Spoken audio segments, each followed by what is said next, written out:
जो हम आगे पढ़ रहे हैं, हमने अभी तक ये पढ़ा है कि हमारी जो इमेजिनेशन है वो दो तरह की है, ईदर वर्बल और नॉन वर्बल।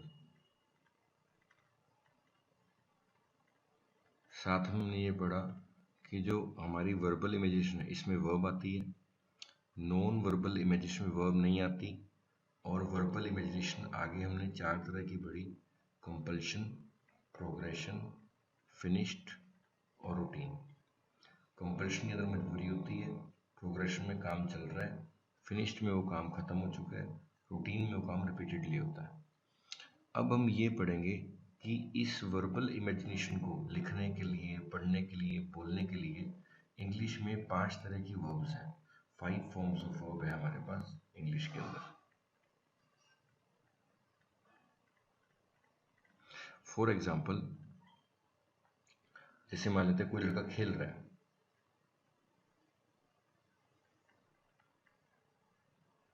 तो खेलने के लिए हम लिखते हैं प्ले,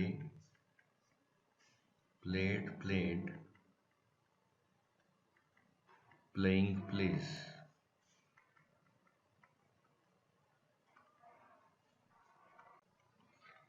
इसी तरह से मारने के लिए, इंग्लिश में मारने के लिए जो वर्ड है वो किल। तो किल एक क्रिया है, इसके भी 5 वर्ब हैं, किल, किल्ड, किल्ड,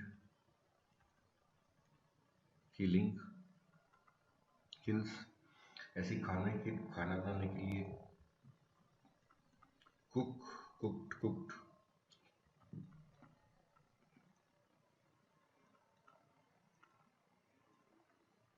कुकिंग, कुक्स।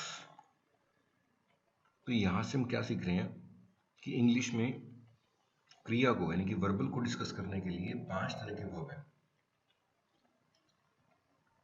अगर काम चल रहा है, यानी कि अगर काम प्रोग्रेशन है, जैसे मान लेते हैं कि ऐसे समझते हैं कि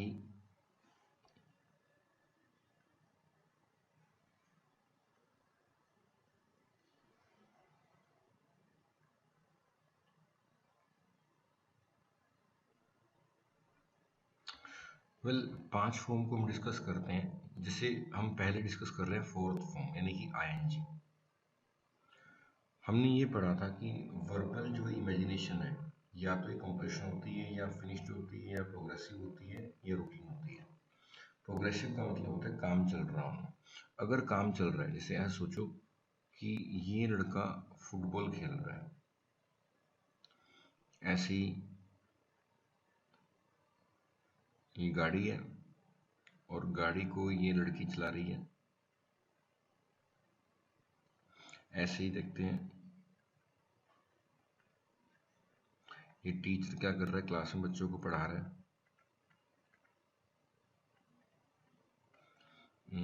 ऐसे ही और देखते हैं कि ये लड़का है और ये स्विमिंग कर रहा है,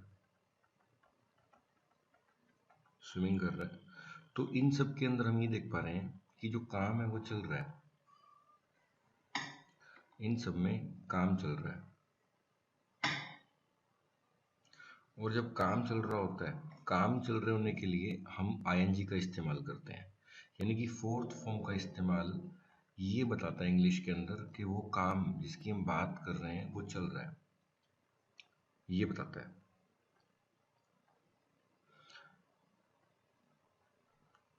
जैसे अब ये लड़का फुटबॉल खेल रहा है तो हम बोलेंगे प्लेइंग। ये लड़की गाड़ी चला रही है तो बोलेंगे ड्राइविंग। ये टीचर टीच कर रहा है तो हम बोलेंगे टीचिंग। और ये लड़का स्विमिंग कर रहा है तो हम बोलेंगे स्विमिंग। तो जो काम चल रहा है उसको बताने के लिए आईएनजी यानी कि फोर्थ फॉर्म का इस्तेमाल किया जाता है। यानी कि फोर्थ फॉर्म यानी कि आईएनजी इंग्लिश में क्या बताती है, काम चल रहा है ये बताती है। तो प्रोग्रेशन को बताने के लिए हमारे पास क्या है, fourth form of the verb, that is verb के साथ आईएनजी लग जाता है। ऐसे जब कोई काम खत्म हो गया, देखते हैं, अब इसके एग्जांपल देखते हैं। देखो ये लड़का क्या है, इसके हाथ में फुटबॉल है, यानी कि इसने फुटबॉल खेल ली है।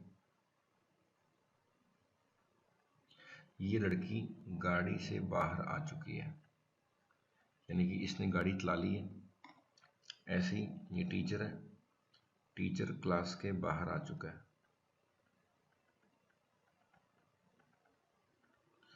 बच्चे अंदर बैठे हैं, यानी कि टीचर ने पढ़ा दिया, फिनिश्ड है।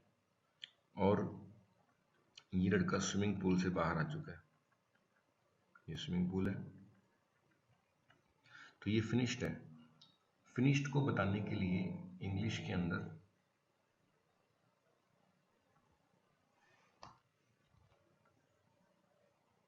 सेकंड और थर्ड फॉर्म है। जब भी कोई काम फिनिश हो जाता है उसको बताने के लिए सेकंड और थर्ड फॉर्म है। जैसे हम एग्जांपल देख सकते हैं कि यहाँ पर इस एरिया के अंदर जब काम चल रहा है, जब ये लड़का फुटबॉल खेल रहा है तो हमने प्लेइंग लिखा। अब ये खेल चुका है तो या तो हम सेकंड फॉर्म का इस्तेमाल करेंगे या हम थर्ड फॉर्म का इस्तेमाल करेंगे। तो प्लेड, प्लेड, प्लेइंग। तो प्लेड यानी कि सेकंड और थर्ड फॉर्म काम खत्म होने को इंडिकेट करती है। जैसे ये लड़की गाड़ी से बाहर आ चुकी है, इसको बताने के लिए हम सेकंड फॉर्म का ड्राइव, ड्रॉव, ड्रॉव का भी इस्तेमाल कर सकते हैं, ड्रिवन का भी इस्तेमाल कर सकते हैं। टॉट का मतलब सेकंड फॉर्म, टॉट का मतलब third form. Swim, swam, swum. स्वयं का इस्तेमाल भी ये बताता है कि काम खत्म हो गया है, स्वम का इस्तेमाल भी ये बताता है कि काम खत्म हो गया है। तो जैसे यहाँ पर हम प्लेड लिख सकते हैं, काम खत्म हो गया, और इस सीन के अंदर भी काम खत्म है, प्लेड के साथ हैज, हैव वगैरह आ जाएगा। ऐसे ही यहाँ पर ड्राइव, ड्रॉव यानी कि सेकंड फॉर्म, यहाँ पर हम लिखेंगे ड्रिवन थर्ड फॉर्म। यहाँ पर हम लिखेंगे टॉट यानी कि सेकंड फॉर्म, यानी कि हम यहाँ पे कह सकते हैं has, taught, have, taught, had, taught third form. यहाँ पर स्विम, स्वैम, और यहाँ पर स्वम। तो थर्ड फॉर्म का इस्तेमाल होता है, थर्ड फॉर्म का यूज होता है ये बताने के लिए कि काम खत्म हो गया, और सेकंड फॉर्म का भी इस्तेमाल यही बताने के लिए होता है कि काम खत्म हो गया।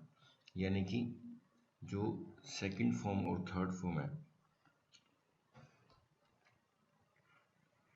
सेकंड और जो थर्ड फॉर्म है, ये फिनिश्ड को इंडिकेट करते हैं। तो फिनिश्ड के लिए इंग्लिश में सेकंड और थर्ड फॉर्म का इस्तेमाल किया जाता है।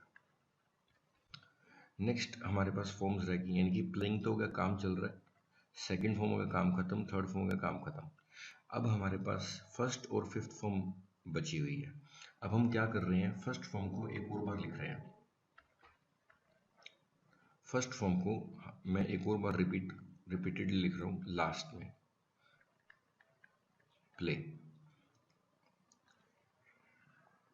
अब प्ले और प्लेज यानी कि फिफ्थ और फर्स्ट फॉर्म, ये रूटीन का काम करती हैं। अगर हमें किसी का रूटीन बताना है तो उसके लिए हमारे पास फर्स्ट और फिफ्थ फॉर्म है। अभी देखते हैं, जैसे मान लेते हैं, ऐसा समझते हैं कि ये लड़का रोज फुटबॉल खेलता है, डेली, तो इसका रूटीन है। ऐसे ही देखते हैं, ये लड़की रोज गाड़ी चलाती है, तो ये इसका रूटीन है, डेली गाड़ी चलाती है। इसी तरह से ये टीचर है, तो ये रोज आके डेली, ये टीचर क्या करता है, रोज आके बच्चों को पढ़ाता है।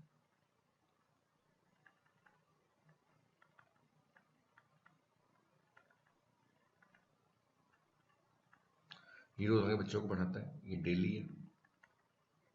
और ये लड़का रोज स्विमिंग करता है,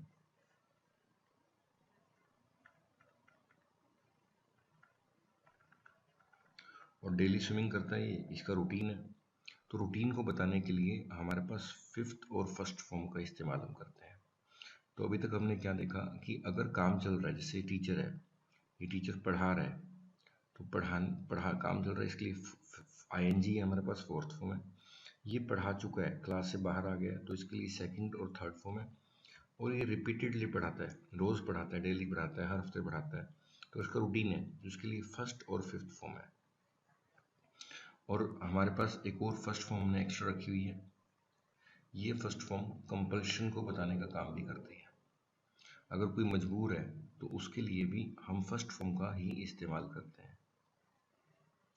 तो हमने अभी तक ये देखा कि हमारा जो वर्बल थॉट है, या तो वो कंपल्शन होता है, या वो फिनिश्ड होता है, या वो प्रोग्रेसिव होता है, या वो रूटीन होता है। और हर बात को लिखने के लिए हमारे पास 5 तरह की वर्ब है। अगर काम चल रहा होगा तो हम आईएनजी का इस्तेमाल करेंगे। अगर काम ख़त्म हो गया तो सेकंड और थर्ड फॉर्म का इस्तेमाल करेंगे। अगर काम रिपीटेडली होता है तो हम फर्स्ट और फिफ्थ फॉर्म का इस्तेमाल करेंगे। और मजबूरी के लिए भी हम फर्स्ट फॉर्म का इस्तेमाल करते हैं।